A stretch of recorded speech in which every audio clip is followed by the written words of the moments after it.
We are back on the Minuteman Initiative. Today we're going to be talking about observation posts.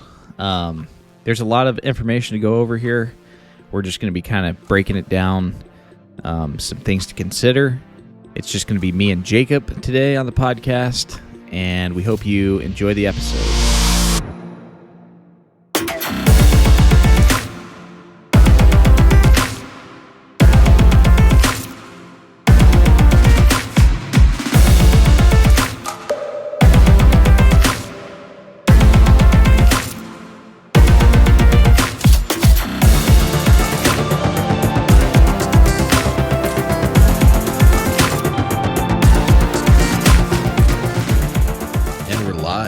We are.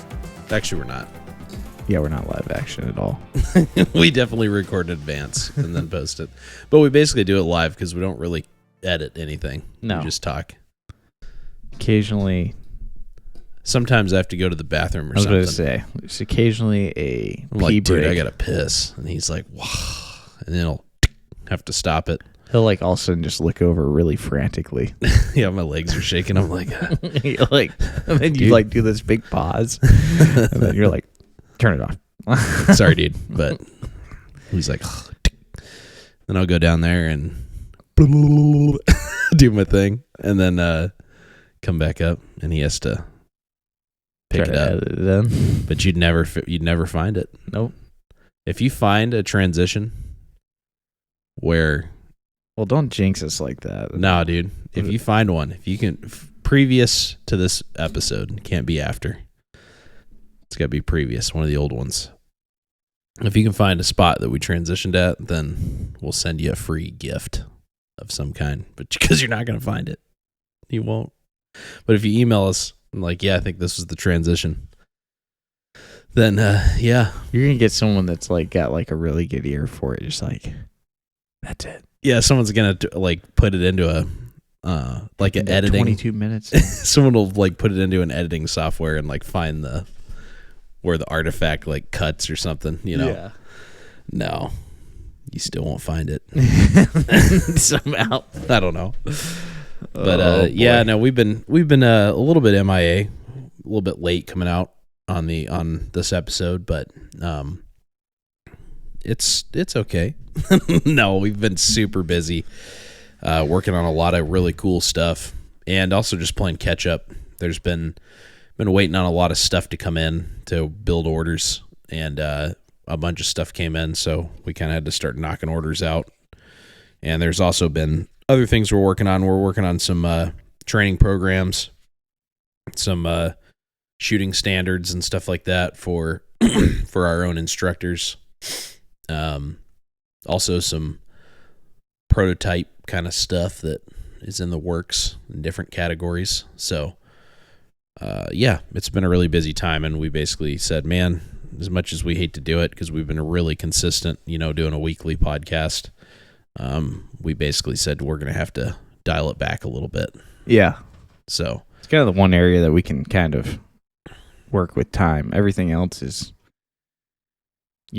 actually how we make money. So yeah, we got to keep the lights on in order to keep doing this thing. So I mean, technically the lights could be off and we could still do this, but the podcast, yeah, it could be. It's better with the lights on. Yeah. No, it's we're gonna still try to be consistent with it. It'll never go below 2 a month. So we might have to go through a period of bi-weekly episode releases, but we'll try to keep them once every week. It just depends on what's going on, and I think we've got a good swath of episodes out there now that people can kind of cherry pick through. So yeah, we're going to try to keep them coming. We've got some really cool after actions reviews to go over with people. We've got some pretty cool ones in the works we'll stagger in. If you didn't hear the last one we did was with Zeke Johnston, and he actually had to use a firearm in self-defense, and he breaks down that life experience, and we kind of fleshed it out and talked a little bit about, he told his whole story, and we kind of talked a little bit about the aftermath, and it was a really, really fun episode to do, and I think there's a lot of value in that kind of episode, so we're looking forward to those. But more importantly, we're going to stick to some some training topics and some kind of educational topics and different tactics. We've got some fun ones planned for that. So today we're actually going to be talking about observation posts. Yeah. This will be some of our previous podcasts. Like there's always going to be a little bit of I guess crossing of paths between the different podcasts, just because like when you're patrolling and stuff like that, you do some of the same things. Like some of the same stuff is done in both situations, which is a good thing, but also could be if you're just, listen to one of those podcasts and now you're listening to this one, you're going to hear some of the same stuff. So that's just the way it goes. Yeah. I mean, there's things that are like, there's certain things that's just the way it's done, like I think people get kind of, well, I've seen both sides of it. There's the guys that are like, this is the way you do it, and it's the only option. And then there's the guys that are like, we got to come up with a new way. Like you've got your like purists, and then you've got your people that are like, well, the old way's dumb. We need to reinvent the wheel all the time. And that's cool. I think always being able to look at stuff with a critical way is important. But there's some things that it's just that's the way it is. And I'm not saying that it should never change. I'm just saying that there's going to be crossover. There's going to be repetition in certain areas, or I guess redundancy in certain areas. And that's just because that's how things are done. It's been done that way for decades, and it works. So yeah, don't get caught up in trying to fix what's not broken. So yeah, there's going to be some crossover. Like if you've listened to our reconnaissance podcast, I mean, an observation post is a pretty pivotal tool, or I guess concept that's used within reconnaissance. So, but it can be used in a lot of different ways, and it's kind of like, would you say, for example, we talked about serve sites, which is a surveillance site. Yeah, that's an observation post of sorts. And so is a hide site, which was what we talked about in there as well.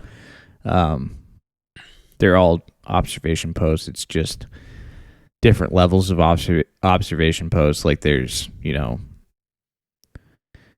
kind of a couple different types. You got your like offensive and defensive observation posts. Like some could be for like actual, like you're trying to defend a structure, so you have posts set up to like basically have a forward lookout.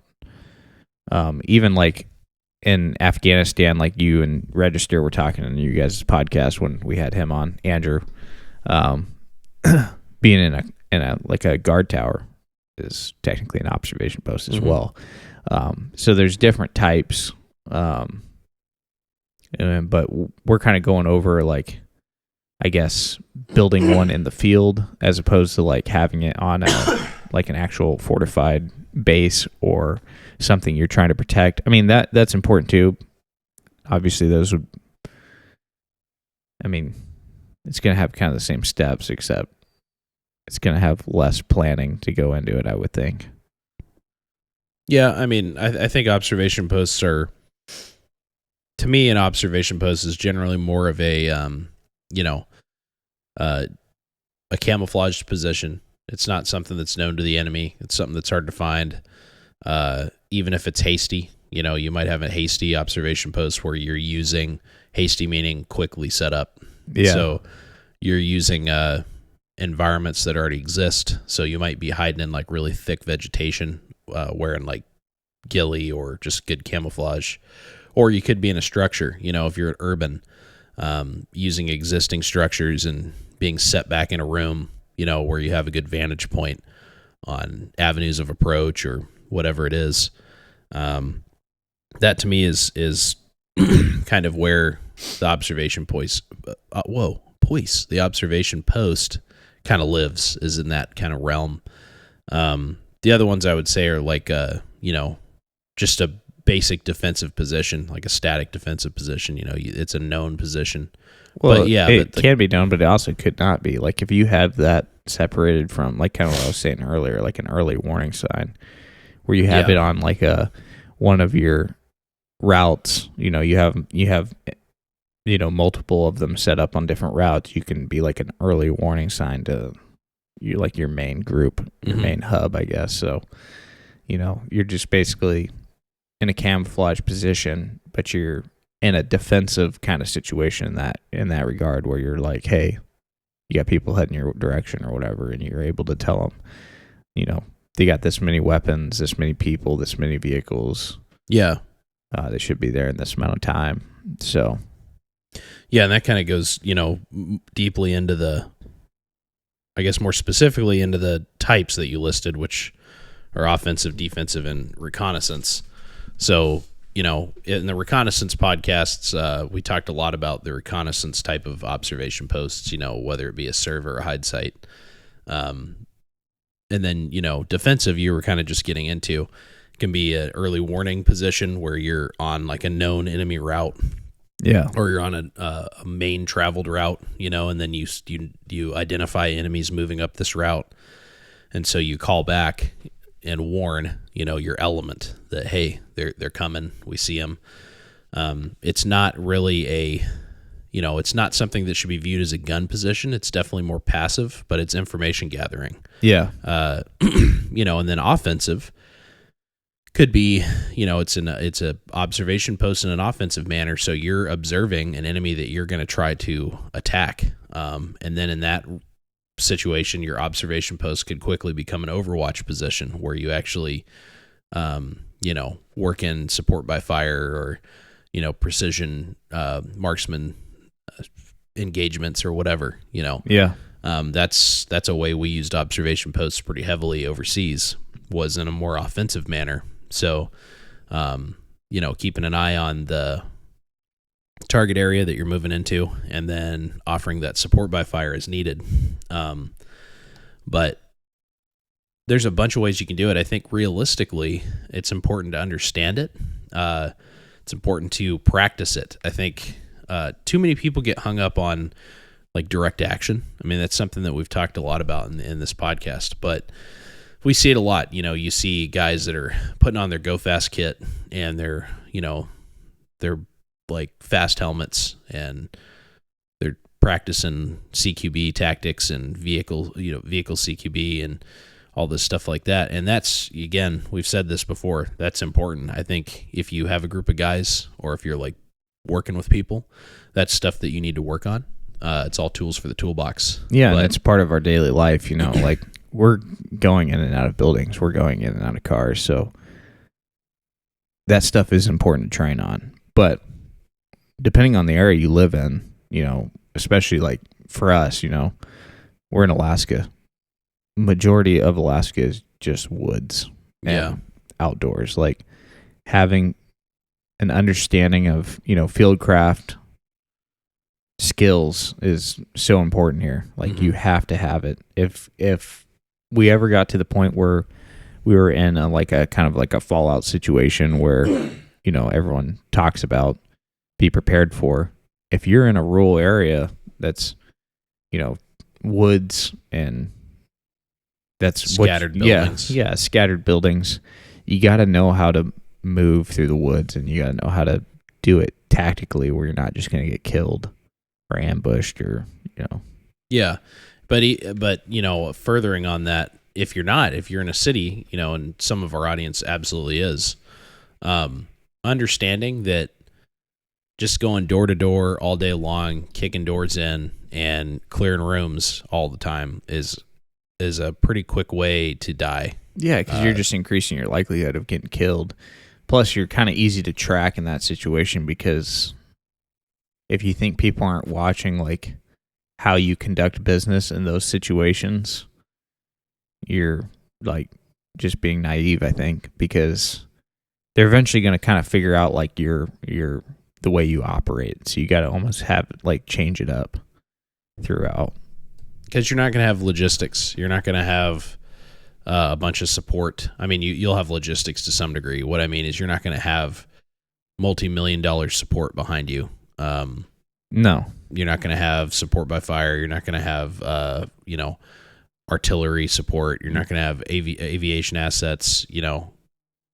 At least most people won't. No one. I don't think anyone that's kind of looking at this from that Minuteman perspective that we always talk about will have it. It's going to be your group of guys, your kind of small contingency of trusted individuals. So implementing observation posts to gather further intelligence is extremely important, and it's in my opinion, it's a highly underrated discipline. It's something that you need to put into your training and do it urban. You can do it urban. You can do it in the woods. You can do it out of a vehicle. You can do it wherever. The whole goal is, setting up in a way that you're not being compromised, whether it's offensive, defensive, or more recce based. Doing it in a way where if you are compromised, you can get out of there without compromising the rest of your unit. Making sure you are at the best vantage point that you can effectively gather information on a wide array of spectrums. So, for example, if I'm in a defensive observation post, I want to see routes. I want to be looking at the enemy. I want to be looking at them. So I want to be, able to see kind of their front line, and see like, okay, what are they doing right now? Oh, they're heading up this route. They're heading towards where we have, where we're trying to practice area denial. All right, well, then we need to let our guys know. Where it gets hard is that, if you've got a small group and you've got people dedicated to, an OP, because you really need at least 2 people for an OP. Yeah. So if you've got 2, maybe 3 guys in an observation post, that's a heavy toll. That's a lot of people that you've dedicated to intelligence gathering, through observation. Or listening. So like observation posts and listening posts are kind of blended together. That's something else that I kind of wanted to get into, but that's something to consider too. It's going to be hard because you're going to have to have procedures in place. And again, this goes back to coordination with your team. You're going to have procedures in place that either allow for that loss of personnel or have a way for you to get back after gathering the information quickly, So I think that's where there's a big, there's actually a pretty big advantage for hasty observation posts, especially with smaller teams. Yeah. I think they work really good, and I think they're very doable, especially in urban environments. It's really easy to do a hasty OP in an urban environment. Yeah, and it's one of those things, like even if it's hasty, depending on your time span, like if if you're going to be there for, you're estimating to be there for a week or whatever, it's something you can constantly improve. And that's what, as long as you're not getting compromised and improving it, but you can always make it better, especially in like an urban environment. I feel like you can, I've done enough reconnaissance inside of rooms and whatnot, just blacking them out and trying not to get seen. And you can actually make it where it's a decently comfortable spot. Like obviously you're trying to be quiet. You're trying to keep like a pretty low footprint, but it's not like miserable where you're at. Yeah. As opposed to being like in the ground. That's a little bit more miserable. Which we've got a urban reconnaissance episode coming up in the future where we're going to talk like extremely specific on urban environment. Because again, I know we got a lot of audience members that live in the city. So we'll get into that for sure. But today we're going to start to break down, the general things you're looking for to set up an observation post, how to do it, all that kind of stuff. So, yeah. So yes, definitely stay tuned for that, urban reconnaissance. That'll be a good one. But so what are some, I guess when you're getting into setting them up, we've kind of talked about, what it is, like what the goal is, different types. It can also be, I don't know if we broke it down, but like OP is like a pretty common, like for observation posts, like you'll hear OP. Oh yeah, I think I've already actually said it a bunch. Yeah, so just know that is observation post. So if me and Jacob call something an OP, that's what we're talking about. But obviously, planning is a huge deal with if you are, going out and you have a plan to, okay, I want to watch this area. I think it's I think that's kind of like the number one step. Figure out what you want to look at. You kind of mentioned it before, but you want to be looking at the enemy's, activities. So whatever you feel is a focal point that you guys or that you are wanting to, gain from that OP, just come up with a good plan, map it out, figure out, okay, this is kind of where we expect them to be based off of what we know intel wise. And actually build an area of interest. Like, this is what we want. This is where we want to put it. So having that's like the basic step of getting it started, is actually having a plan of like where you want to place it, or a rough plan of where you want to place it. Yeah. I mean, and that, you hear it a lot. You've heard it a lot if you listen to our podcast, and you're starting to hear it a lot in the industry, which I think is kind of funny how people are starting to just throw this term around, but METTC, right? Yeah. So METTC is an acronym that breaks down kind of a planning phase, and it's important because, all the things Steven's mentioning, depending on a lot of those things. So mission, enemy, time available, troops in the area, terrain, and then civilian considerations. That's what METTC stands for. Those are all things you have to consider. What is your mission? Are you just trying to stand up against an enemy? And then enemy is a really important one.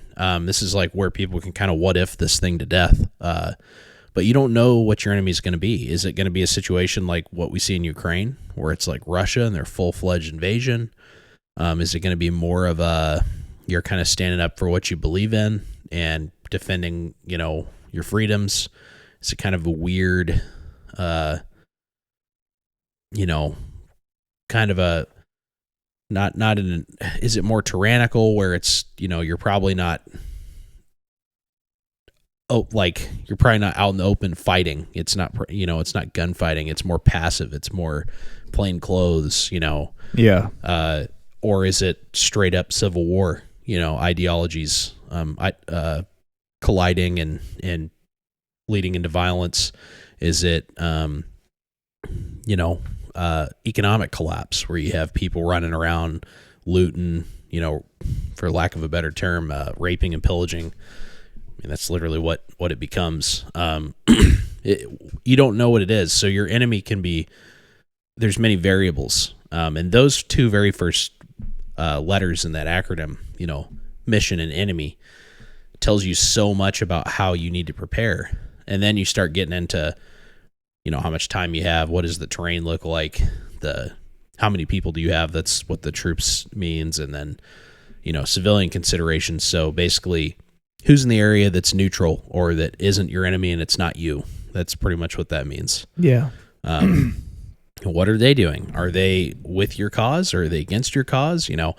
So we've talked about METTC a lot, but I just wanted to break that down because that's going to come up because it's going to be all through this whole topic. You're going to start seeing it and actually keep an eye out for it. Like, notice some of the topics we talk about, how much of the topics we bring up are actually considerations if you were to just look at METTC. Mm-hmm. Like, it's going to be, not that we plan that, but just the fact that that's how it ends up working out, because METTC is such a good way to basically come up with, you basically hit all your main key points with that acronym.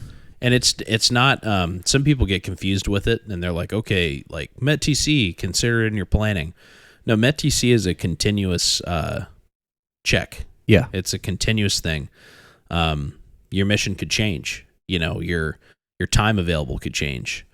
The civilians in the area could be actually their enemies. You found out, once you're in there, and oh crap, now we have no, everyone's against us. Like, there's so many things that can change, and it affects your overall mission. It affects your planning, and it affects, your overall purpose. And that's why coordinating ahead of time and having contingencies is also important. So those are just things. It's just one of many things you need to kind of break down and consider. But I really think out of all the stuff I've seen, even like planning an op, you got op boards and all this stuff, which I'm sure we'll get into at some point. I think looking at it, taking METTC and kind of spreading it out really big picture when you're planning will give you, at least an everyday person, like if you're just getting into this stuff for the first time and you're like, dude, I don't have an infantry background, I don't have a military background. You don't need it. You just need to look at things critically and keep things realistic. You can take METTC and do a bunch for your planning and just try to flesh out possibilities, but don't what if it to death. I mean, at some point you gotta, like, what do you need to do? Weigh the pros and cons. Is it worth the risk? All those things, like risk assessment's kind of an important thing too, but these are all things that you can kind of do. And when you tie that all together into observation and actually building an OP, that's where you can really start to have great effect as a smaller unit. And I think that's what you need to look at this as. You're going to be a small unit with little resources, not a lot of logistical support. All you have is the guys you have. So being set up in a manner where you can gather as much information you can to be better informed is going to increase your survivability. You're going to be able to move out if you need to move out. You're going to be able to harass where you can harass.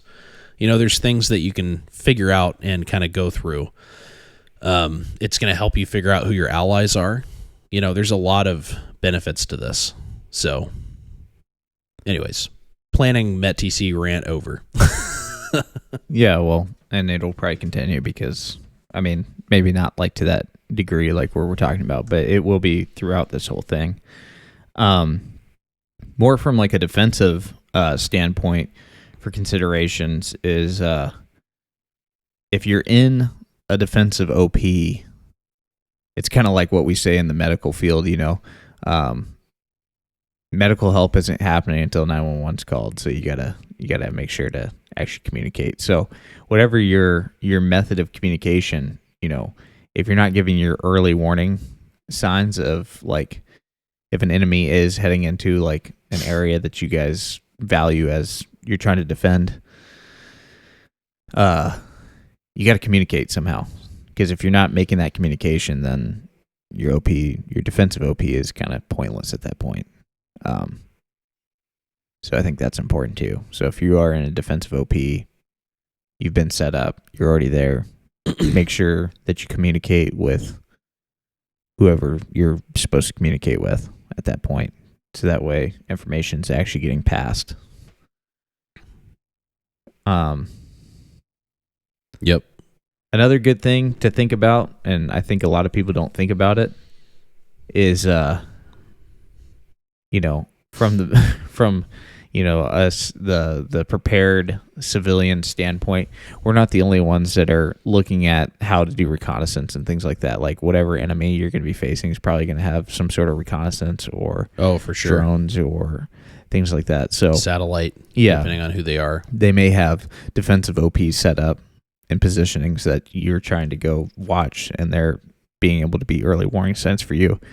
So have that as a consideration. You're not going to be able to just walk in and just, we're going to go set up this OP to go watch these guys.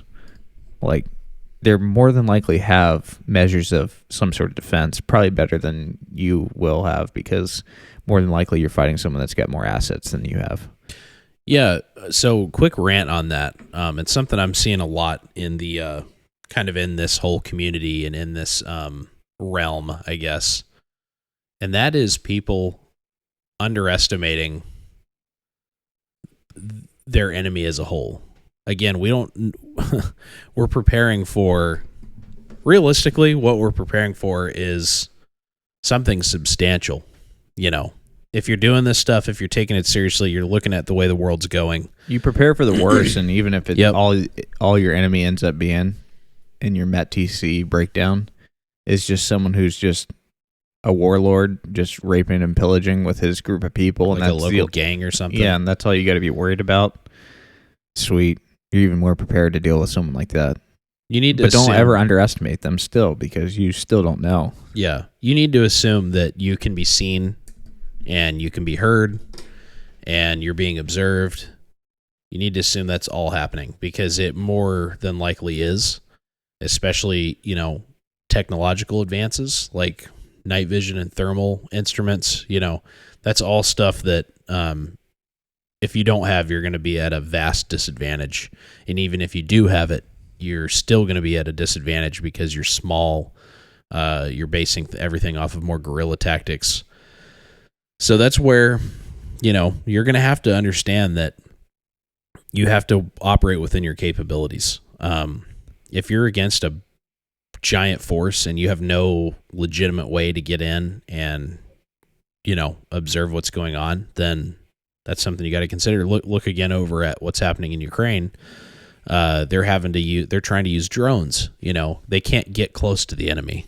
They're not able to. They are successfully setting up OPs, I'm sure, but they're definitely more urban. They're in the confines of buildings, or I know they're using a lot of their fields. They have a lot of those crazy like fields over there, the agricultural fields that are like super muddy and stuff. And I know I've been reading that they've been utilizing that kind of stuff, but they're using a lot of drones, which Russia's had a hard time to kind of figure out. So drones could be something that could be a pretty, a more remote observation. I would tool. just say if you are going to go that route, be smart with it, because as soon as you start getting any sort of radio signals involved, that turns into a whole nother ball game. Yeah. Of hiding your signature. So I would just say if you are, it's the same rant that we've gone on with radios. If you're going to be using them, be smart with them. Do your research. Learn how, radio waves work and how easy they are to be tracked. Because if you're able to understand that, then you can realize, okay, I am kind of putting myself out there by using this. Mm-hmm.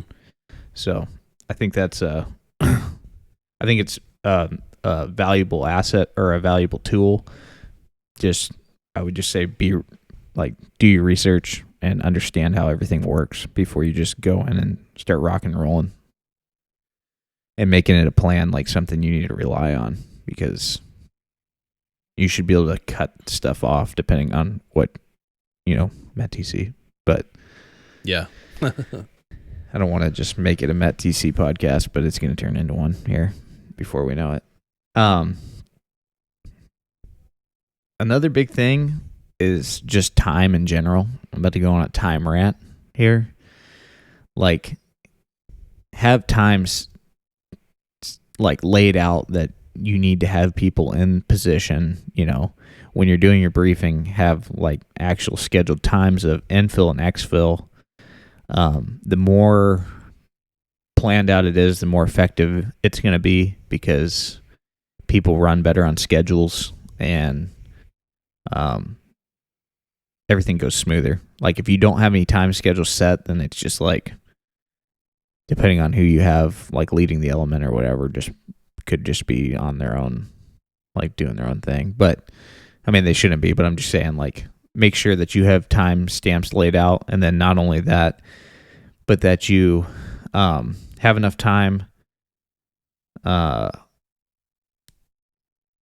to make like a change. Like, so if you have a position like plotted out to be on, you get there and it's not a good location, based off of, okay, yeah, this looked good on the maps, or this looked good on whatever you use to decide your positioning. Have enough time to be able to relocate on the fly and still get the OP up and operational. Mm-hmm. So just having that scheduled out, and the movement to get there, the leader's recon to check out the area, and then enough time to maybe make a change of plans and put in a different spot depending on if the leader's recon decides, hey, I don't like it in this spot, I would rather it be here. So just have that in your planning, I would say, for building an OP. Yeah. But that's kind of my time rant. Yeah. And the other thing important to know for it, kind of piggybacking on time, is that, Stephen mentioned to set up the OP. So if you're having to do a full-on dug-in, like, observation post where you're concealed by the terrain, or you're actually building like a sub-level observation post or like a serve site or something, then that's going to take a lot of time. And you have to operate under the cover of darkness. This is not something you're pulling off in the middle of the day. So, you really got a significant amount of time. And, like Steven mentioned, if you do have to, if something's, there's a patrol literally walking right on top of where you're planning on doing your OP or whatever, you're going to have contingencies where you're going to have to, crap, we're going to bug out of the spot and we're going to go to, site B or whatever. And then you've got, places plotted out on a map, and you've got different spots that you have predetermined to be good observation posts. If you're doing something more hasty, then it's a little bit easier. You just have to keep in mind that, you're going to need to have things like thermal concealment. You want to have a thermal hide of some kind. There's some pretty good mobile ones. That Relv, is that? Yeah, I think so. I think that's how you say it. I don't Relv know. camo, I think. They make a pretty cool thermal hide. It's basically just a blanket you throw on. It's like a camo net kind of, but it breaks up your thermal signature, and it's pretty cool. There's a lot of like other pretty useful ways you can use like Mylar blankets and stuff like woven into camo net. I actually just saw something the other day I've never seen before, which was somebody using an umbrella. Did you see that? Yeah, some guy put I can't remember who it was. I would totally shout him out, but I just can't remember who did it. But he had Mylar blanket, which Mylar is space blanket basically, or like a survival blanket for those who don't know, so it reflects heat. He had it on the inside of an umbrella, and then on the outside of the umbrella, he had like camo net, and he, spray painted the umbrella like a green color so he blended it to his environment. And he had the umbrella like stowed away on his pack, and then he popped it out. He literally opened it up, and on the inside of the umbrella, so the side facing him, it was all Mylar space blanket stuff, and then on the outside was the camo element. So he was completely concealed. It was a visible hide, and it was a thermal hide. And I was like, dang. And he had a little like slit cut for observation and for taking shots if needed. And I was like, that's freaking crazy. So I kind of want to build one and play around with it and see. I just feel like it'd be kind of bulky and heavy to carry around. Yeah, I mean, I agree, but cool idea though. Like, yeah, as far as hasty stuff goes, I laughed when I saw it when you shared it. Pop it up. It's like, dude. So might play around with that, and it's a pretty cheap setup too, because those Relv blankets are awesome. I want to get some. They're just, they're like $400. It's like, dang, that's a lot for a just a single net. Person too. Like I think it only covers one person. Yeah, they're cool though. They're like double sided, so you can cover different kinds of terrains or seasons, which that's kind of cool. But it's a lot of money versus a $20 umbrella and a $2 Mylar blanket and a $15 camo net, and some spray paint. It's like, but bulk and weight, and does it actually work? Those things. But kind of getting off on a tangent. But anyways, you need to make sure that if you're whatever your setup is, and that's where digging in, I think, has got its benefits, is that it's going to be super hard to see you, like almost impossible. I mean, unless you see correct me if I'm wrong, since you're a reconnaissance guy, but unless they see you setting up, you're probably not going to get seen as long as you set up well. Yeah, you're not getting caught. Like, you're not getting caught thermal. No, in there. You're not getting caught thermal. You're not getting, if you do it right, like if you understand how to camouflage a subsurface, site, you're not getting seen. Yeah. Like you can be in there for weeks, and I think that's where those shine, is if you're talking long periods of time, because you can constantly improve. You could still technically dig. It'd be tough, but you could still make it a little bit more roomy in there for yourself after you've been in there. But ultimately, I read an article from like a foreign military talking about subsurface sites, and they were talking about how it's a multiple night thing, and you have to dig and then conceal it and then come back the next night. I don't think we ever did that the whole time. I think I always was able to, but maybe they were just being super picky on how deep they wanted it and stuff. But I think we always got in it, and like the night that we like made our movement in and dug in, like we did an entire movement and still were able to dig in. So I don't know if they just didn't have the manpower or what, but I feel like if you roll in with we usually like had like 7 or 8 guys and we were able to do it. So, and then obviously not everyone's staying in there, but yeah, we covered that in the reconnaissance podcast. But I think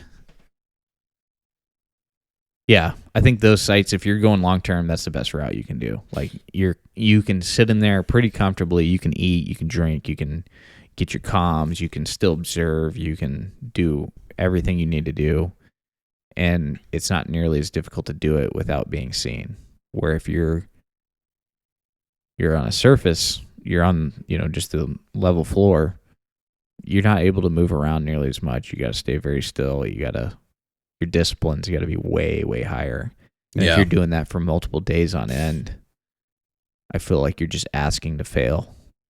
For sure. Yeah. I think that's an hours game. Like if you're, I've definitely been in more hasty kind of OP stuff where you're like above surface, you're just using terrain to hide. Yeah. And, but that's usually, I think the longest we ever did that was like 12 hours or something. And then you're out of there. So I've done ranger graves for a long time, but that's just basically you dig in like a partial, like basically half the width of a body, and you kind of pile up the material on the edges, so it kind of like basically builds the ground up around you to like the height of you laying down. So if you're laying down and you put your head down, you're completely like you're basically under the ground, but you're not because your top's still open. It seemed like they wouldn't work, but somehow they kind of do. It doesn't hide you from, if a helicopter's flying around and they're going to be able to see you with like thermals and stuff. Oh, yeah. No problem. They'll see you. Unless you just have an incredible canopy of trees above you, which is pretty rare to find. If you have it, though, use it. Canopy's awesome. So if you got a big, heavy canopy, which, a lot of places here we do. So it's nice to. And while we're on placement, of OPs, knowing smart places to put them where you're not going to be as easily found. Like, yes, you have a better viewpoint from high up on a hilltop, but if you're on the top of a hill, you're going to get silhouetted. So actually going down the hill slightly and digging in that way, or not digging in, depending on how you're doing it. But I'm so used to digging in that that's like natural for me. But like a groundhog or something. But it's funny because you guys like all the stuff you did was like dug in, and all the stuff I did was like surface level stuff. So yeah, I didn't do much surface level stuff. Most of the stuff was like because they wanted us to get good at digging holes. Yeah, we're like, I don't know, never mind. I'm not even gonna go there. But anyways, we were, but yeah. So having it not on a hilltop, but actually like slightly down the hill, it's kind of hard to explain on a podcast. But you just don't want to be where you're up on this hill and you got skylight behind you because you're gonna get seen a whole lot easier. Yes, you're doing this at night, but it's the same thing at night. Like if you're under nods, you're gonna be able to see someone so much better than if they have like dark terrain behind you. You can see someone so easy if they're silhouetted on the top of a hill. That's also important for urban. So if you're on top of buildings, you're moving around on top of buildings, you need to be very careful because you're going to get seen. Like seeing a figure move across, like especially, actually, I would argue from my experience, it's way easier to see somebody in a city because if you're looking at all like, it's all perfectly straight lines and angles and stuff. And then you see this big weird blob just pop up and start moving around. Even at night, like there's usually enough ambient skylight to be able to see, like you're like, that was a dude, Yeah. Under nods, you're going to get seen. Like that's just, you're spotted, if you do that. So moving around on top of rooftops or like, balconies. Yeah, that's the same thing in like buildings. Like everyone's like, well, I got to get a high vantage point. And yes, that is helpful. But maybe not even going to the top floor, because that's where everyone's looking. They're going to look, okay, if I'm worried about someone watching me, I'm looking high. I'm looking high up, at least in an urban environment. I'm looking high because I'm like, they're going to be in one of the top floors or on the ceiling, on the roof. I mean, knowing what I know, I'd also probably be looking at all of the floors. But I'm just saying, like, if you're smart, you're not going to go to the very top floor. You're not going to go on the roof, because that is where you're going to get caught much, much easier than if you stay, a few floors down. You just want to be able to still observe. Like if you're so low that it's like I can't see anything, then it doesn't do you any good. So yeah, that's where planning comes into play, I guess. Yeah, I mean that's your primary goal is observation with this whole thing. So yeah, you gotta be able to see. But yeah, don't silhouette yourself. I'm glad you brought that up. That's a massive. That's very important, and that's a standard discipline across the board. That's not just for observation posts. That's for anything, any kind of tactical movement at all. If you're out on a patrol, if you live in a pretty, you have a lot of like topography. You're in a hilly environment, or you got some mountainous terrain. That's something you need to always think about. Like always keep yourself beneath the peak, and if you have to go over a peak, choose a valley or a saddle or something like that. If you're on top of a mountain, especially at daytime, like forget it. Like you can get spotted from miles away. Like when we were in Afghanistan, we'd see guys, working across the mountains with their goats and stuff like that, like goat farmers and stuff. And we spotted them. Like you'd be miles away. You're like, what is that? And you just look at it with a little bit of magnification. You're like, it's a dude with his goats, and you could just see them like trail up over the edge of a mountain. And same thing for like, even if you haven't deployed, you can see, like, I know anytime I'm driving through the mountains or anything like that up here, I mean, you spot, as soon as you see an animal up in the mountains, you spot them during the daytime. Yeah. Like sheep, yeah, they're white. Obviously you're going to see them a little better, but even them, if you see movement, bear, moose, anything like that, I'm sure some of the lower 48 people that have mountains as well, like elk and whatever they have, goats, things like that, you're going to spot them. Like I remember when I was down in Oregon, you saw some of the longhorns. You'd see them up in the mountains, and they're pretty camouflaged even, but that movement you can catch, your eye will catch that, because it's like, that's not natural. So, yeah. But yeah, I think, it's smart getting to your spot without being seen, but it's also smart after you're in the spot, making sure that you did a good job getting in, whether that's through camouflage, making sure there's not tracks left behind. If you had to cut wood, you did it far away from your site. Like dirt, if you dug out dirt, maybe you had to export, or like not export, but remove material, drag it back a certain distance, or camouflage it somewhere else, or whatever you got to do.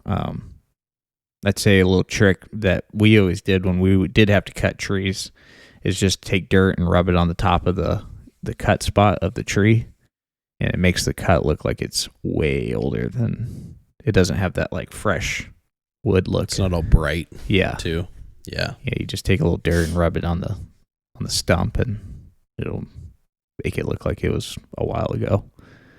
So, but I would say if you are going to cut far away from your spot, because you don't want any indicators that you're there. Mm-hmm. So, yeah.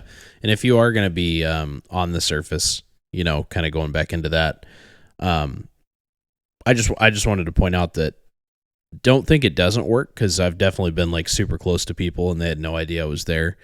But just to kind of jump back in on what Steven said, you have to be like, you cannot move. Like you cannot move and you can't make any noise.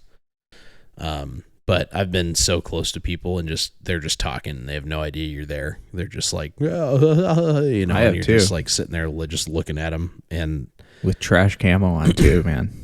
Yeah. Like when I went to GRTC, we were still rocking the ACU weird grandma's couch gray colored camo, and I was perfect example. I wasn't up on top of the hill. I was on a hillside, and I literally had a full like team of guys, probably about 8-9 dudes, walk right through the valley, right underneath the hill. And I was probably maybe tops 50 yards, and I just laid down and just hoped that I wouldn't get seen. No trees, nothing around me, and I got lucky. I think in that situation was that those guys had been moving for a while. They were in the suck, and their heads were down. Yeah, they got into that. Oh man, I'm tired. And they weren't. I think they were just kind of going through the motions. So like their heads were on a swivel, but they weren't actually on a swivel. But so I was fortunate. But still, I mean, if you lay still enough, you may not get caught. And that's not saying that's going to happen to everyone. I'm just saying, like, it goes to show, like, just being still, like, movement just catches people's eyes. So, yeah. And kind of going off of that a little bit, you want to get in a little bit to having good security in your OP, just in case you do get spotted. Yeah, I mean, having a plan, having a like a, we always called it a blowout plan in case we had to just bust out of our, subsurface, or, if you're not in that, just having a plan of how you plan to, I guess, break contact. But it's kind of dependent on your situation. If your ratio is right, you may have a better chance of just fighting it out in that situation. But regardless, you're going to want to get out of there if that is the case. So I think, just having a plan, kind of thinking about, I mean, you can't plan what's going to happen. That's the problem. Like, you don't know where you're going to get hit from or where you're going to get spotted from, because you potentially get spotted from behind, which is like the worst case scenario. Because you want to be able to bound backwards if you can, like away from the main enemy. Mm-hmm. So just having a plan, going through that, I would definitely, if this is something that you plan to do with your guys, rehearsing how to break contact in those situations out of an OP, I think is incredibly important. Having a SOP built how you want to do it. If you were able to, if you were in like a subsurface OP and you were kind of sharing an area of interest with another OP in a different direction, coordinating a plan with them on potential like support by fire as you get out. There's a lot of different ways you can look at it, but definitely having that planned out prior to even going in, like, hey, this is what our plan is. We got rally points in case people are separated. Just having a lot of contingency plans built so everyone's on the same page, and that like goes into individual disciplines, making sure that everyone's taking notes and everyone's on the same page, because you're only as good as your weakest link in those situations. And if you all get separated and you lose one, then I don't know. Then you're having to go find someone in a terrible situation. You're probably compromised too. Yeah. It's tough.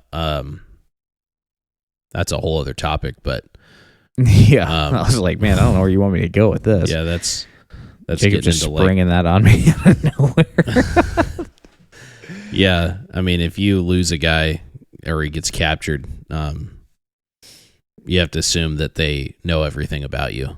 I mean, it's, you hear guys all the time like, I'd never tell them anything, and it's like, it takes a lot of training and conditioning to withstand interrogation. Yeah, and it's training I never got. I mean, I like to think that my mental resolve is good enough to be able to withstand it, but or at least lie good enough to make it believable. Yeah. But a major element is going to have, dudes that's what they do. They get information out of people, and there's a wide variety of ways that it's done. But again, that's a completely different topic. So I guess the biggest things I wanted to say on security is just making sure you don't get too tunnel visioned. This is kind of, after all the stuff you said, this sounds so simple, but I mean, it's still very important. I'm not saying don't pay attention to it, but because sometimes simple is, gets overlooked. Is best too anyways. But yeah, and it also gets overlooked sometimes. Yeah, it gets overlooked for sure. But yeah, just make sure you don't get tunnel visioned on what you're observing. You need to have like rear security. Yeah. And that's why you need at least 2 people. You got to have somebody watching and then somebody paying attention to your, so we called it, you had your local awareness, which just meant like your situational awareness of like what's directly around you, like what's going on in your local environment, like immediately there, your 5s, 10s, and 25s, right around in there.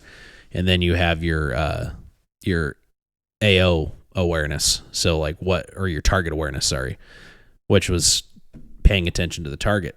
So like, what are you looking for? You have it. So basically you can have a guy dedicated to local awareness and a guy dedicated to target awareness. So that guy's paying attention to the target. And then what we did a lot in OPs was the guy that's doing your local awareness is your note taker. So, you got the guy observing and he's like, hey, they just got in this vehicle. It's a white Toyota Tacoma or whatever it is. And then you can like write that down. Okay. White Toyota Tacoma, check your watch. Okay. Yep. It's at this time. How many people? It was 4 people. Okay. 4. What do they look like? And then, so you're like taking the notes while the other guy's watching. Yep. You can also multitask. You can have, if you're watching, you can take notes. The only thing I didn't like about that was that it's really hard. You can miss stuff. If you're like looking down, did you see what I almost did? I like went to look down my microphone like it was an optic. Yeah. It's like you can look down here. Anyways, that was weird. But yeah, if you're looking down your spotting scope or whatever it is, or your rifle scope or your binoculars, you're observing. And if you're looking at something happen and then you go to, oh, sweet, and you go to write that down, like there's a high chance, unless you can write without looking, which I can't do super well. My writing's already bad enough as it is.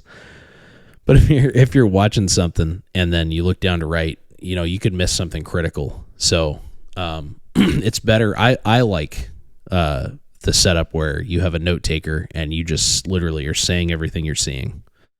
Yeah. So you want to have security there. I think another thing that is overlooked is just taking breaks. So to listen, you can tell a lot by your environment just by listening, and that's a huge part of security. So an acronym you always use for patrolling is SILS: stop, look, listen, and smell. That should be used often. That's something that as you're in your OP, you're hanging out, especially if you're on the surface. Yeah. Like you got to be super quiet and you got to be close together. So like if you're, if you are on the surface in a more hasty OP, you got to be like, it's got to be that like, okay, we got a guy, he's got it. Like, you're at that kind of level of like noise. So you have to be super close together, which sucks because you don't, You're probably going to be close together in a subsurface as well. Oh yeah, true. But forcibly. You're concealed though. No getting away from it. You're under the ground, so. Yeah, you still want to be quiet, but you're definitely like, I mean, if you're just in there, that's not what I'm saying. But I'm saying like, it's not like you're going to be all nice and spread out. But if you have multiple people, you could have a guy that's like pushed out a little bit. That's more of your like contingency kind of security, like. Yeah, but you can set that, but then you dedicate more people. So I would say on the numbers versus hasty and subsurface, like if you're going off the fact that if you're doing a surface versus subsurface, and your the only reason you're choosing the subsurface is because you're going to be there for a long time, or you're going surface because you're going to be there for a short time. The surface can do two, no problem. You're getting your security that way. You're getting someone that can kind of help. You can rotate looking through glass so your eyes don't get tired because it is exhausting. If anyone that's looked through glass for a long time, you'll notice that you get like headaches and stuff like that if you just look for too long. So kind of rotating that, rotating jobs, communications, note taking, looking through glass, all that stuff. But if you're doing a subsurface, you know you're going to be there for a while. So sleep starts to kind of get into an effect, and eating and drinking water. Yeah. So I think you could do it with 2, but I think it would be a stretch with 2 because you want to be up at all times. You want to have someone up at all times. Mm-hmm. And if you're only 2 in there, that means that one guy's doing everything by himself. So I think 3 was always a number I would try to shoot for if you're doing a longer period of time in your subsurface, because then you can actually have one guy down while 2 guys are up, and then you can rotate it through that way, and then you're able to get rest and eat and drink, and because energy is important when it comes to exfilling, and especially, but also just your job in the OP the entire time you're there, because ultimately if you just don't have any energy, then you're not going to be very productive in there, I don't think. No, you're not going to gather any information. Yeah. You're just going to be like looking at like nothing. You're just going to be at like the looking back of your eyelids. No. Yeah, a quick tip for looking through glass for long periods of time, because it does suck. The main reason people get headaches is because they're doing the one eye closed maneuver, which is just like not a natural position to be in for long periods of time. So if you're good at telling your brain like, all right, I'm gonna have both my eyes open, which if you do a lot of shooting, you're probably pretty good at it because you should be shooting with both your eyes open. But yeah, anyways, so if you're already kind of used to that, you can look through a spotting scope or something. Like I can do it, and my brain's able to do it, but I can look through and just like my left eye just it's open, but it just kind of turns off. It's just like I'm not gathering any information. I mean, it's gathering light and like peripheral stuff, and if I see something in my left eye, that's good too because you have good kind of local awareness, but or situational awareness. But keeping that one eye closed is really hard on you. But so something you can do is just like you can literally lay like you can take the bill of your hat, or you can just like take a leaf, or literally your hand, and just stick your hand like just kind of obscure. You don't have to like push it onto your eye, but just leave that eye open, and you can just put like your left, or well, it depends on what side you are, but you can just take your hand a hand you're not using and just rest it, and you can kind of like rest your. I'm literally doing it right now. It's just like muscle memory, but you just like I push my fingers kind of into my eyebrow and just like rest my head on it, and it's comfortable, and you can just sit there like that. Just don't fall asleep, but but you can just look through that spotting scope, obscure your vision a little bit. You're still getting a little bit of light transmission into that eye, and both your eyes are open, so it just cuts down on fatigue a lot. Like, yeah, it's hard to sit there and like close an eye. You get fatigue regardless. You do, yeah. Just looking through a magnified piece of glass is. Oh no, you will, but that's going to cut down on it a bunch. Like you'll be able to do it for a lot longer like that. I always felt like my eyes were drying out too when I'd like sit behind glass too long. Yeah, I'm just like, oh man, I don't know. I can feel it right now, like, but with you talking about it somehow. But yeah, so just little things like that. But yeah, security is really important, and that all kind of comes back to MET-TC too. Obviously, your position, picking that. Which, if you want to hear more about like the serve site and how it's made, because I think that's probably a subsurface observation post I think is best in most cases for long periods of time. I think for sure. I think you're wasting a whole bunch of time and resources doing it for a 24-hour thing. Yeah. Like, but if you want to hear more about that, go check out. Unless you just are doing it just to learn it. Like you're just doing it as a training thing, then, and you only are out for 24 hours, then whatever. Which if this is something you're going to try to implement, then you need to go out and do it. Like see how it works. You don't want the first time you've ever done one of these to be like when you're trying to hide from like a full-fledged Legitimate fighting force. Yeah. Yeah. But anyways, we talked a ton about them in those other podcasts and how to kind of set up for them and stuff. So definitely check out those. Something else I kind of missed on time was make sure to, if you are using radios, have enough time to, set a time that you're supposed to like make communication, like whether that's like certain blocks that you've designated, like this is when we're going to communicate and this is when we're not going to communicate, or if you just plan on communicating the whole time, if you're doing directional antennas or whatever, just make sure that you're able to have the time to actually set up and get like in position and make sure that all works before you're like set in stone and you close the lid on a subsurface or whatever, like make sure you can actually make comms. Otherwise, yeah, that'd be stupid. I mean, you're just in there. Yeah. Which, I mean, if comms isn't part of your plan and you're just there to make notes, take a bunch of notes and then bring it all back, pictures, notes, everything, then that works too. But I'm just saying, like, dude, I was reading, I don't know why that reminded me of this, but I was reading some guy, man, I need to look up who that was. But it was urban, but he trains, or he works with pigeons randomly. I don't know if he lives in like New York. Yeah. So, but he's like got a military background and stuff. And he was working with like training his pigeons to do literally like carrier pigeons. No, like, dude. so I don't have to use radios. He's like, and they know where to go. And I've got little observation posts set up around the city and we can send our pigeons around. And I was like, what? It's kind of sick, but it is kind of I sick. just feel like that takes a certain person. Just envision like you're in an OP, or you're in like a surf site, like a subsurface OP, and you just have a little pigeon in there with you, and he just like just flies out of the thing, like. I don't think it would look weird depending on the type of bird. It would look. I mean, even if it was a freaking pigeon, like if I was out on a patrol and a pigeon was just like, I'd be like random. Like I wouldn't think anything of that, No, especially being from Alaska with like spruce chickens and stuff. Yeah, man. I'd be like, dude, there's a pigeon. We just gotta train spruce chickens, dude. What's the range on a spruce chicken, dude? Not very far. Probably like 50 meters. That's all we need. Yeah. No. Oh, those things are dumb.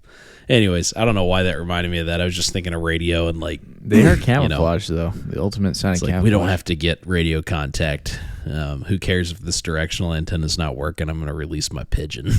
He's just going to fly back there. Oh man, dude, spruce chickens are like the bird for fire superiority, though. I'll tell you that right now. Like, what? Dude, they always get fire superiority. Have you noticed that? Have you ever been walking through the woods and then all of a sudden you didn't see one and it just decides to take off right next to you and it just scares the living daylight out of you? Like, dude, it's so loud and it literally sounds like a bear's charging you, and you've already died. I don't know how it's fire superiority because it automatically makes you duck. Oh, you just saying like not me duck, but I mean like it so automatically makes me like what is happening right now, dude? And they always make that weird little like sound when they fly away too. That like I can't explain what it sounds like, but no, it is I mean like, they like they fly away, but then they're also going like make that weird like sound at the same time. I can't explain it. It sounds crazy probably to anyone that doesn't live in Alaska. But it's basically it's like a pheasant, but it's smaller and it's like fat and dumb. And super camouflaged. Yeah, their feathers change with the seasons, so they're weird, dude. They're super weird, but they're good to eat. So and they're dumb. Like we call them stupid chickens because they just you can literally walk up on them and smack them with a stick if you want. Like if you can see them in time and they don't see you. Because they think they're hidden. Like they'll land like right under a bush and they're like, I'm inside this bush. And you're like, no, you're not. You're just sitting underneath a bush. And they're just like, he can't see me. So I don't know how we got off on that. But I don't know, fire superiority. We were talking about spruce chickens. Oh, pigeons. That's how pigeons. We got there. There we go. But yeah, more realistically, you got to make sure your comms, you've got good comms, Or if you're just going to do like a remote, what you're gonna say, or if you are gonna use pigeons. I mean, if you are sick, tell us more because I'm interested. But no, if you're gonna, it might just be information gathering where you're gonna take notes for a whole day or something. It's more hasty. You're not doing a full dug in thing. You're just gonna take notes on what they do and what they have. It's more of a reconnaissance observation post where you're just gathering information on the enemy. Yeah, and then you're just taking that back with you. You don't want to risk comms. Yeah. But that's absolutely yeah. I mean, there's a place for that. Mm-hmm. So I don't know. I think from my perspective, I think that from the whole Minutemen kind of perspective, or I guess mission, I think that early warning system is really where the OP is going to shine. I think in the Minuteman realm, being ready, kind of being prepared within your community. I think setting up those observation posts as a early warning system for your community and for your team overall, I think is where you're going to get the most benefit. Because then you can also passively gather information from that as well. You can conquer a lot of different missions in one action. Like you can sit there and take notes. You can gather information. You can, if you're confident with your comms that you're not going to be compromised and you have a smart way to do it, you can send information back and forth. Well, probably back. I wouldn't have people shooting comms to you, but yeah, that's just me personally. But like you can directional comms back away from the enemy, but I don't think you should have somebody launching comms back up to you because that's probably going to get intercepted. But anyways, so yeah, or you can just sit there and just note take. But you're there, which you should be taking anyways. You need to have like a log of like everything that's happening, everything you're witnessing. Yep.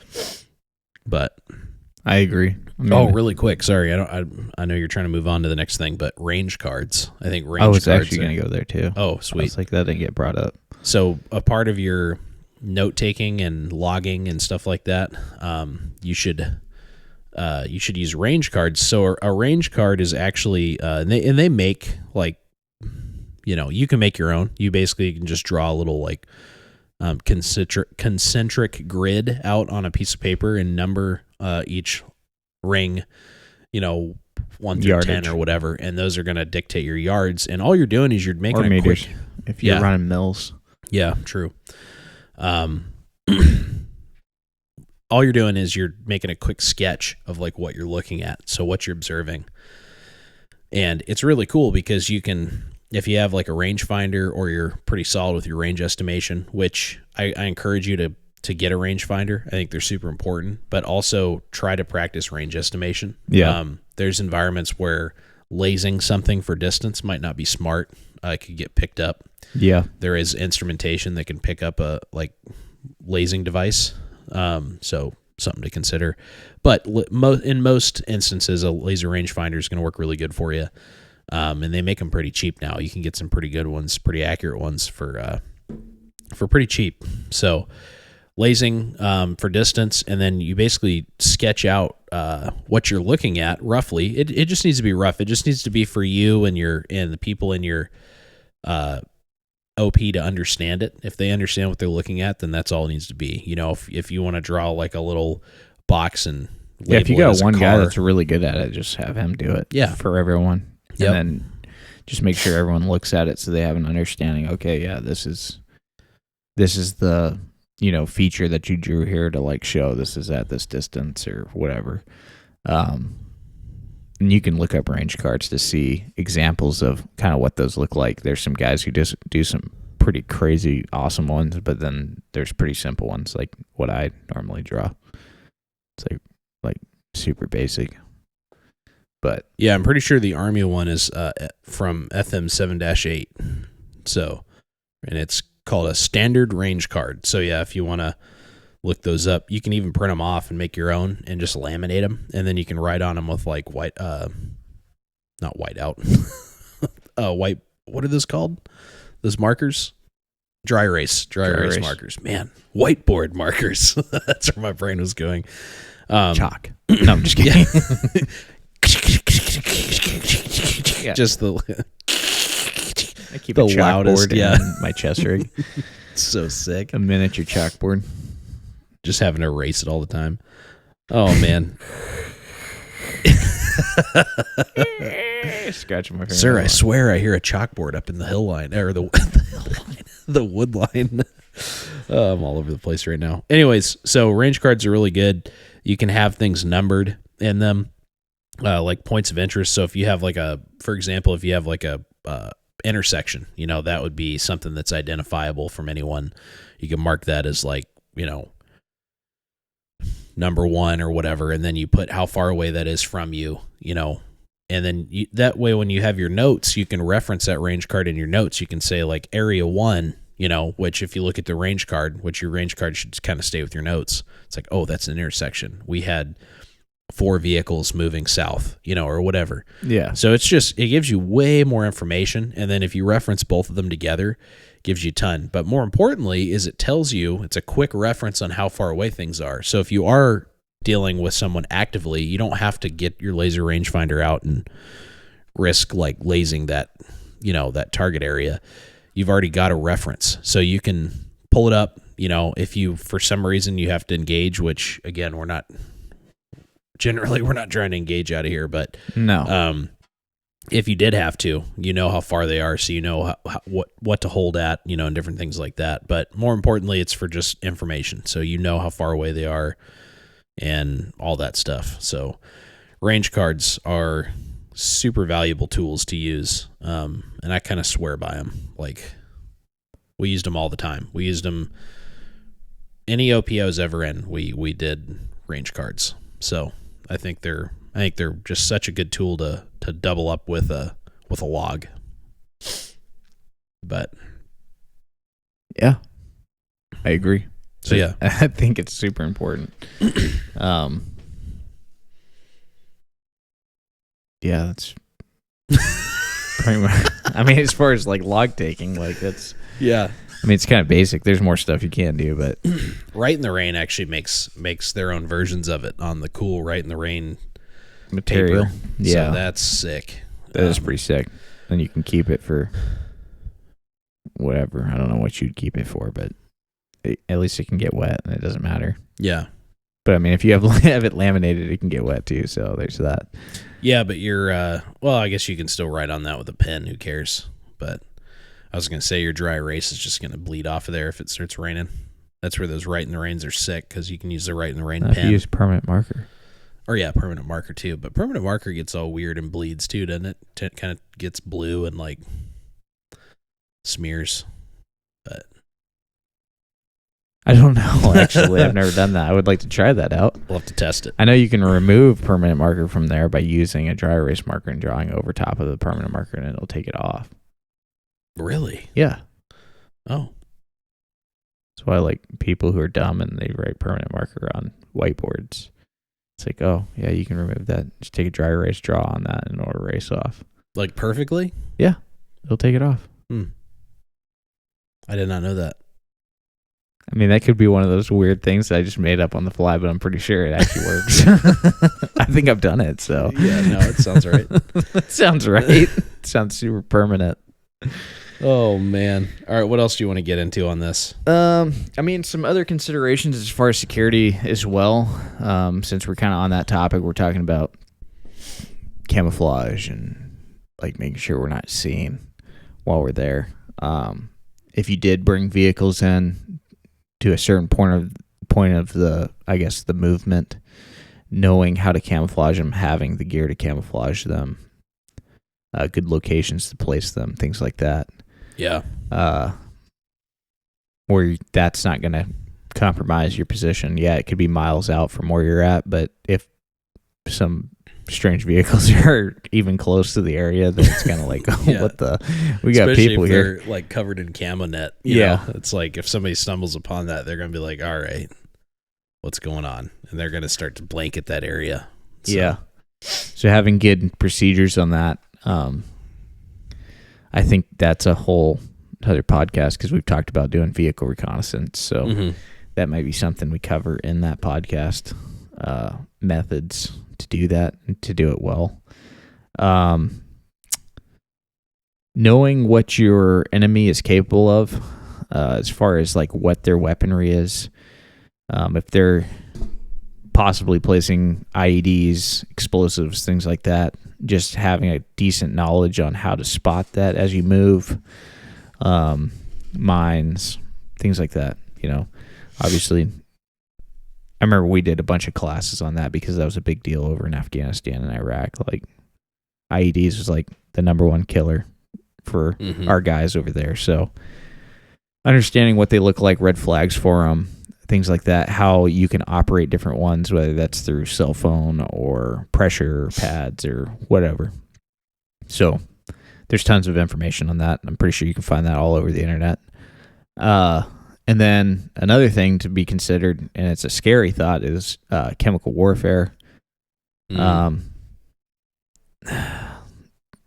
That one gets pretty froggy pretty quick, and that's almost a podcast in itself, I feel like. Yeah. But, It gas definitely masks, things that, like chemical readers, things like that are important to start looking at to try to purchase if you can. I don't even know if all that's allowed to be owned on the civilian. I know you can get masks, no problem, but You can get mop gear. yeah. What were you I'm talking about like the readers. Oh, the readers? Yeah, I don't know. I'm sure you can. I wouldn't see why they would be restricted. They're probably just crazy expensive. That's some super obscure stuff. Like, I know you can get like what are the Geiger? What's that? What's like radiation stuff? Geiger counters? Is that what they're called? I'd have to research it. I don't have a good brain for that kind of stuff. I have to but that doesn't. I put really... in a lot of work for every podcast we record, just so you guys know. But like, I know the information, but I don't know all the words and stuff half the time. Like, I'm kind of a dum dum. I don't know words. No, but I think it's a Geiger counter, and they're for radiation. So I know you can get those, but that's pretty like.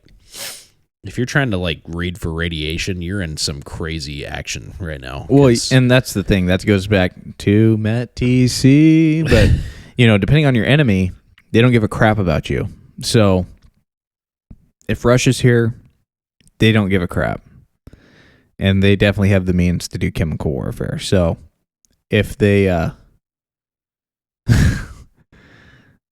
they just have to uncover Chernobyl and then they're good to go. Yeah. No, I mean, kind of, but yeah. Anyways, so that's just more of a consideration. I'm not trying to completely get into that because that's like a whole can of worms that we're going to open by going into that.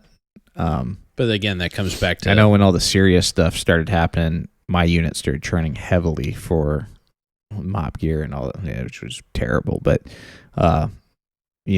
going over SOPs as far as dealing with all that, how we handled it, you had to be able to get inside the gear within a certain amount of time. You had a certain way you had to take it off in order not to contaminate other areas. And so it's a huge topic, and I'm sure you can find information on it. I don't know for sure, but I just want to put it out there because it is a consideration when you're talking about certain enemies that you may be dealing with. Yeah. And that's all I'm going to say on that. Which mop, by the way, if you're like, what the heck is mop gear? It's just it's a chemical suit. MOP stands for Mission Oriented Protective Posture. So the most just high-speed acronym I think I've ever read. I didn't actually know what MOP stood for until just now. So I didn't either. Thank you. Yep. I was like, man, we're saying MOP, but it's actually that's what it stands for. It's like a janitorial like outfit. Yeah, get your mop gear on to mop. No, it's just it's like a Tyvek suit kind of, but it's designed. It's more like rubber. It's designed for it keeps you protected from chemical agents. So, anyways, yeah, that's and you know what? I mean that is a can of worms, but that's a very realistic can of worms. Yeah, and that's why I just wanted to just bring it up, and. I think a lot of people think in that vein already, which is good. I think a lot of people are thinking that way nowadays because that's a piece of equipment that more and more people, you're starting to see people have that. Yeah, I think a gas mask and like a good pair of gloves and stuff at a minimum I think as a prepared, people that are working towards being a Minuteman. Yeah, because that's going to work good for like tear you should have gas it. alone, which Yeah, and CS gas and OC and some chemical, some different like more kind of, I guess less lethal stuff. stuff that's going to irritate your skin, like if it gets on your neck and stuff, but it's not going to actually kill you if it gets on your neck. Like it's not going to be the most comfortable thing, but it's definitely not going to be comfortable inside your lungs. So Yeah, that's and it's going to protect you from those like airborne agents that do kill you too, but they don't kill you if it comes in contact with you. It's just if you breathe it in, like I think mustard gas is dude.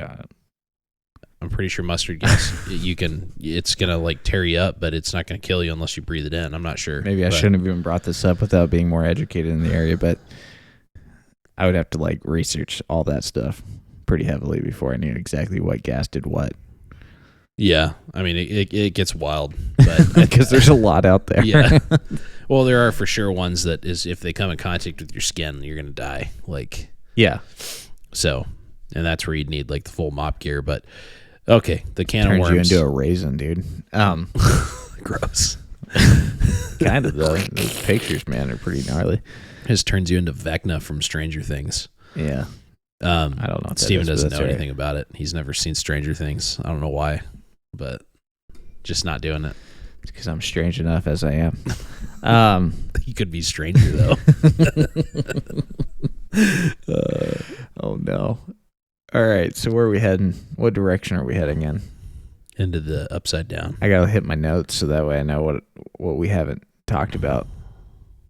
Yeah. So we've talked about what an OP is. We've talked about the different types. We've talked about security.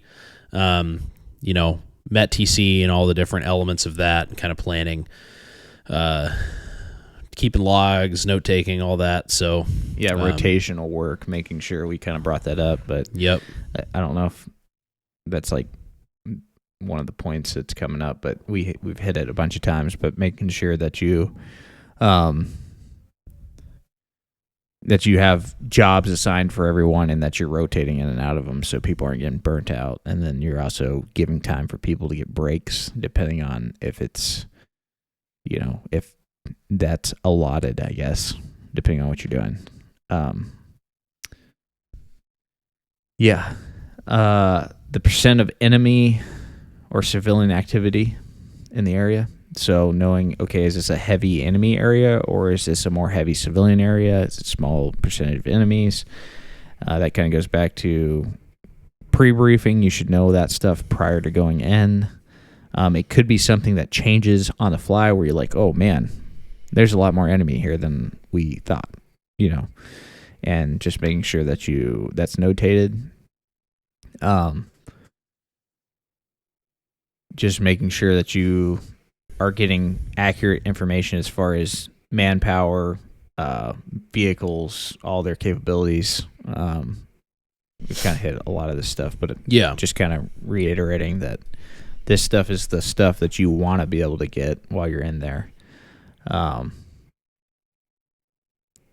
Also knowing, so if you have multiple observation posts all kind of in a certain area of operations, knowing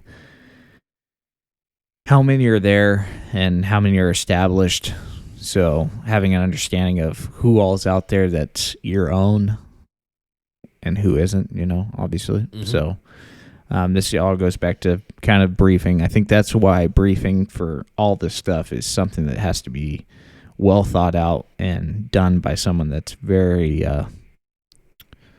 meticulous, like someone that can really think about like the bigger picture, I guess, and all the little odds and ends. And maybe it's a multiple person job because it's depending on how big the mission is that you're going to do. It could be a lot to be thinking about, Yeah. You don't want to miss anything. So that's why you do rough drafts and you have people look over them and conversations before you do like your main brief, So, and then if you are noticing that they have reconnaissance points throughout, like you've noticed their reconnaissance points and they haven't noticed you, then you're doing a good job, obviously, but making sure to notate that, because if they think that they are in a good position and you already know where that position is, that's giving you a super high advantage. Mm-hmm. Like if you know, okay, yeah, I see that they're flying drones, but they haven't actually spotted you with drones, then okay, they have drones. They got OPs set up, defensive OPs set up, and some of their locations. That's an advantage for you, because that's a route that you can potentially penetrate, because you're just like, okay, I know I can move through this area without getting spotted, because I know that that's where they have their defensive positions at. You can move a little bit more. I don't want to say freely, but the more information the better off you're going to be, basically. So constantly gathering reconnaissance. That's why I think it's so important to not just be like, oh, this is where we're heading, so let's just get there. Because all along that whole route, there can be stuff being gathered. There's reconnaissance being gathered, and just the movement itself. Mm-hmm. Going back to patrolling, we kind of talked about that, doing SEALs and constantly having your head on a swivel. Everyone's pulling security outward or in their, not being afraid to stop and take a second. Yeah. Kind of refit, or not refit, but just kind of like do maybe a little leader's recon here and there. And yeah, for sure. I mean, I guess kind of in summary with all of this, it's just, I think observation as a whole and being disciplined in gathering intelligence is such a critical aspect of kind of the modern day Minuteman. It's really cool to see the community. I mean, this is something we've been pushing for a long time, and it's cool to see the community kind of all coming together. I don't want to say like catching up, like we've just been ahead of the game or something, because that's not what I'm trying to say. But like it's becoming that term. I think that people are always scared to use like militia or anything like that, but I think that term Minuteman perfectly describes, in my opinion, what it's about. It's about being prepared at a moment's notice and being prepared for a variety of things, and having personal gear, logistics, team members, and community to deal with, to be responsible for your own safety, and to be responsible for your own freedom and protection. And I think that's all awesome that that's being focused on, and it's being kind of preached on a wide scale now. But something I want to start seeing more of is the I guess a little more intentionality on intelligence gathering and just trying to get information. And I know we've kind of said this the whole time, but it is not realistic to think that you're going to set up like a hit squad and go just take people down, and go like toe to toe with people. That's, I think in some cases that could be something, but I think more often than not, you're going to have to set up shop secretly and concealed away, whether that be in like plain clothes, looking like a regular dude chilling. I mean, that was something that was done to us all the time overseas. Guys that were basically observation posts, but it was like, it just looked like they were hanging out, in the market or whatever. And then we would pass by and they'd call it up. Whether it's that, if you're dealing with just like a more, like a less bloodthirsty enemy, I guess I'll say it that way. Or, if it's like what we see in Ukraine right now, where Russia's full-fledged just assaulting the country and trying to take the country by force, and you've got guys that are in hostile environments in a, straight up war-torn cities posting up observation posts and stuff. So, but being able to do it is important. Understanding why you do it is important, and understanding how you do it once you're in it is important, and understanding how to break out. And these are all things that we kind of talked about today. And this is just like an intro to it. It's something that'll be brought up often because these same principles are used in a lot of different disciplines, like from For example, we referenced the reconnaissance a lot, even some patrolling. Like, that's kind of what we're saying at the beginning. A lot of these disciplines dovetail because they work, Yep. And you use them across the board. So, but we mainly just wanted to talk about the difference, or talk about, specifically like tunnel in on observation posts specifically. Yeah. Because you'll hear like serve site, hide site, observation post, overwatch, all these different things that people use. And really they're basically all the same thing. There's just different missions. They're used for different things. We talked about it earlier. An observation post can become an overwatch position like super easily. It just depends on what your mission is. A serve site it's a surveillance site. It can turn into a support by fire position as well. Yeah. Depending on how fortified you have it. Like if you're in a subsurface, you got a lot of material probably up in front of you. You got cover and concealment.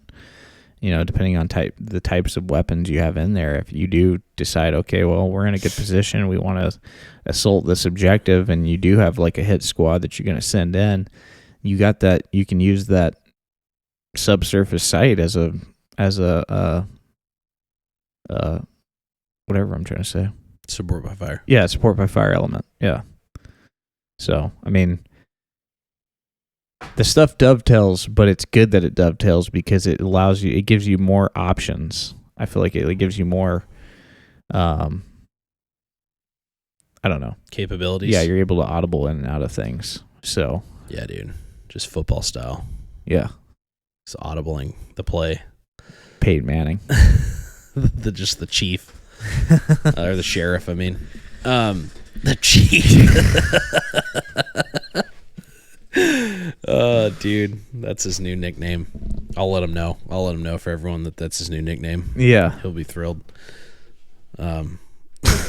Anyways. Yeah, so there's a lot of other things we could get into, but I think it was just good to go over specifically about it. Hopefully it made sense. And again, we're going to touch on a lot of it again in future episodes. And, I think we hit on a lot of things that you could tangent off on. Oh, yeah. That are going to just be episodes in the future. Like, yep, the mop gear, getting into that and actually being educated on the different chemical agents that could be used against you. Yeah. Vehicle, we do have some legitimately planned, like urban reconnaissance and vehicle reconnaissance are 2 episodes we have planned to do. So yeah, and there's all kinds of stuff that, ambushes, these are all things that we're going to talk about as time goes on, and they're all important to know, but this is just one of those things. So yeah, if you got any questions on anything, definitely email us. You can reach us at dynamicdefensesolutionsak@gmail.com. And you can also just go on our website and click the old contact form, and we'll get it. Actually, I'd appreciate getting a contact form for someone that's like, hey, man, can you explain in detail a little more on like how to pick a good observation post, rather than like, click this link now to get a bigger penis. Like, we get the weirdest stuff on on our contact forms, dude. Yeah, dude. It's so dumb. It's either like, hey, I'm just checking on my order, or like, hey, do you guys sell these? But I'd say most of them are like a weird, like, have you ever dated an Asian girl before? We'll click this link, and you're like, what? We've got some weird stuff, dude, on our contact form. I don't know where they got us. Dude, I think it's because and I don't know how to do it. I don't think our form does the whole, are you a robot thing? You know how like you have to click on the stop signs or whatever, or it's like, or you just have to type in the little like thing. I think if I could add one of those, I guarantee you all those would go away, because I think they're bots. Oh, okay. And then we hear every other day, like, I'm not even joking, I get a message from a guy that's trying to like get us to do SEO optimization for our website. It's the same guy every time, and it's like, hey, I stumbled. You could tell it's like a scripted message. It's like, hey, I've stumbled upon your website now, and I'm really impressed, but I can help you optimize. What's that guy's name? I guarantee you I'll find it if I just look at the at the emails. But Anyways, so I don't know where I'm going with this. Steven's over there looking at his phone. Well, I was trying to segue out of there to Steven to be like, take it over and shut it down because I don't know where I'm going. Here he is, dude. Eric Jones. Hey, Eric. Hey there. I just found your site. Quick question. Have you ever thought about search engine optimization? No, we haven't thought of it, Eric.